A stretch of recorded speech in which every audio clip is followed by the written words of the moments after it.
I'm going to dive into 5 teams that I feel are being overlooked a bit, underrated teams heading into the 2025 NFL season here on Verts. My name is Harrison Graham. Hit that subscribe button. We talk football every single day.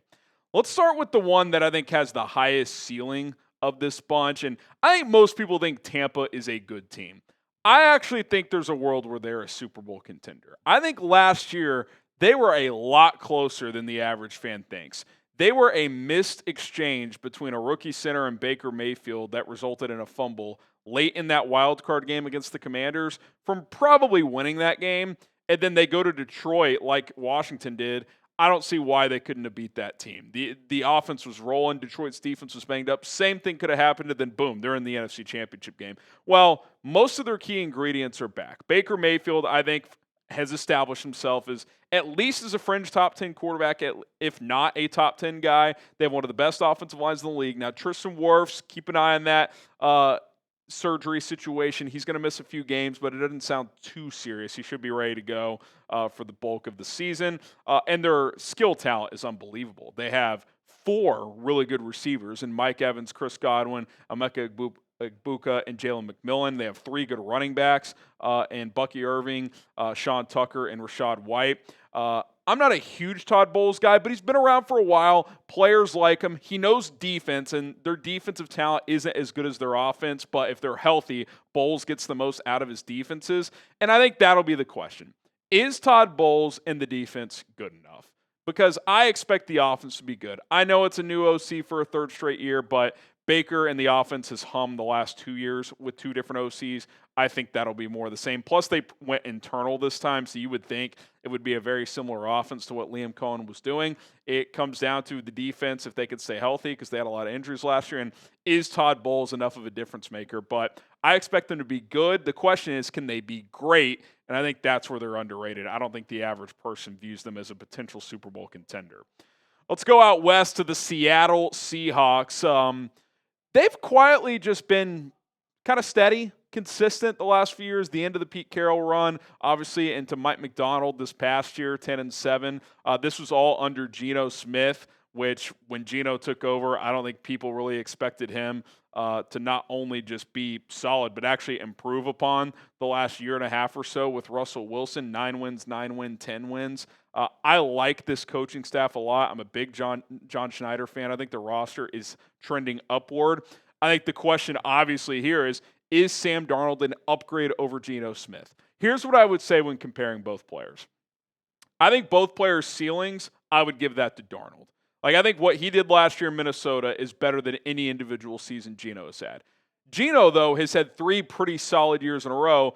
Darnold's only had the 1 big-time season. Was that like a fluky Kevin O'Connell QB whisperer situation, or is this something Darnold can build upon and actually elevate Seattle's offense? I think a key for the Seahawks is going to be this. That offensive line coming together. Center and right guard are kind of up in the air. I like the tackles if they're healthy, especially Cross on the left side. They have good running backs. JSN has emerged as one of the best young receivers in the league. He's not going to have the arsenal that he had in Minnesota, but if that O-line can stay upright, he's been around Clint Kubiak before going back to San Francisco, then there's a chance he is an upgrade. But if the O-line struggles and there's constant pressure, Darnold under pressure historically has not been good. That could go south, but the O-line's the key. If it works, then I think there's a world where Seattle's a playoff team this year. And, most people think, they'll fight for 3rd in the NFC West with Arizona, whereas the Rams and 49ers are ahead of them. And it's like, are we sure? Are we sure? Especially San Francisco. I think the Rams are, but I think Seattle could surprise some people. Hit that subscribe button if you want free and daily NFL content. We react to big storylines out there. We do segments like this, kind of teasing the upcoming season. We got a lot to do between now and week 1, and we'll have it all covered. So hit that subscribe button, turn on the notifications, and do not miss out here on Verts. All right, underrated teams. Number 3, the Dallas Cowboys. We did a sleepers video, and I think Dallas, for the first time in a while, is being slept on a bit. We always overhype them. I think we're not talking about them enough for the first time in a while. Dak Prescott is back. When Dak is healthy, they win a lot. 62% win rate when he starts, 76-46.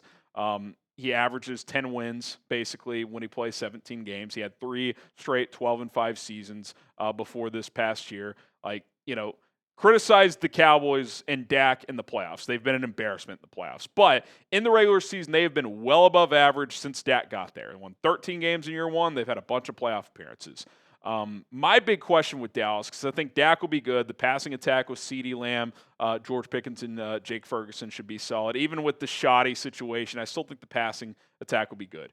Can they run the football? Because I think this running back room might be the worst in the league. And Dak has shown the ability to carry an offense before. A couple of years ago when he finished second in the MVP, they didn't run the ball that effectively that year. But Tony Pollard that year, even coming off that injury the year before, was better than anything they have on paper this year. They need someone to emerge, or they need to go find a running back. I think the defense is at least going to be average to above average. I think the passing game will be one of the better, top 10, top 12 in the league. Can they run the football and play complementary football offensively? If they can, I think they're a playoff team. If they cannot, and it's all on Dak's shoulders coming off a pretty gnarly injury, that might be too tall of a hill to climb. Will the Cowboys make the playoffs? I think if their running back situation just isn't pathetic, I think they will. Type Y for yes, type in for no. Give us your thoughts in the comment section below. Detroit. This is kind of a weird one, right? Because they won 15 games last year, 12 the year before. They've been, one of the top NFC teams the past 2 years. But I think we've almost talked so much about the coaches they lost that are they almost somehow underrated now? It's like, well, Ben Johnson's gone. Well, Aaron Glenn is gone. They lost 6 other coaches.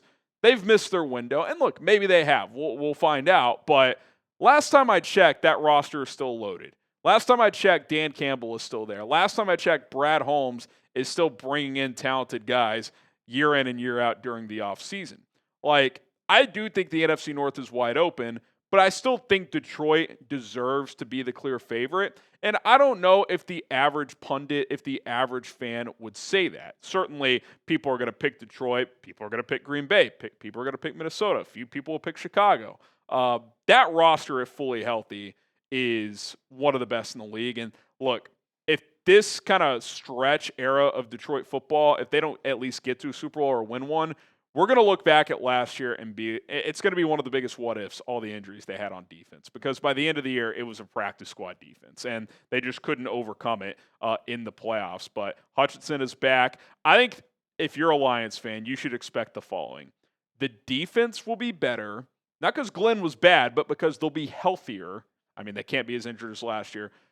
The offense probably takes a bit of a step back. But as long as it's not a drastic step back without Ben Johnson, if Jared Goff is still good and they can run the football with Gibbs and Montgomery, if that defense gets back to what it was doing before all the injuries last year, then this team's still going to win a lot of games. So I think we've almost underrated them because we've talked about the coaching exodus so much. Lastly, the Colts.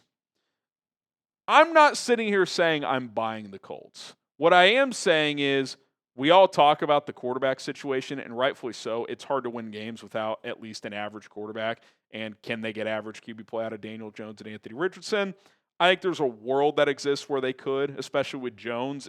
Just kind of the Gardner Minshew playbook from a couple years ago. Just Shane Steichen just dumbs it down, easy completions, runs the ball with Jonathan Taylor, just take care of the football. Kind of what Jones did a couple years ago when they made the playoffs in New York with the Giants. But take the quarterbacks out of it. I think this roster is pretty good. I think it's top 12, top 15 roster in the league. So if you get adequate quarterback play, why can't they flirt for a playoff spot? We saw them almost do it with Gardner Minshew a couple years ago. They were a dropped ball in the flat from probably beating the Texans and winning that game. Last year, they won 7 games, and Richardson was an embarrassment, and Joe Flacco was not the Flacco we saw in the year before in Cleveland. So I think they're underrated. I think they have a good roster, but if you don't have the quarterback, it does not matter. So it's going to come down to one of these individuals playing at an adequate level. Who do you guys think is the most underrated team in the National Football League? Let us know in the comments below. Maybe I'm leaving someone out. I'm sure I am, but give us your thoughts on that. My name is Harrison Graham. Appreciate everybody for tuning into this episode. We also have most overrated teams coming out on another show, so stay tuned for that and subscribe.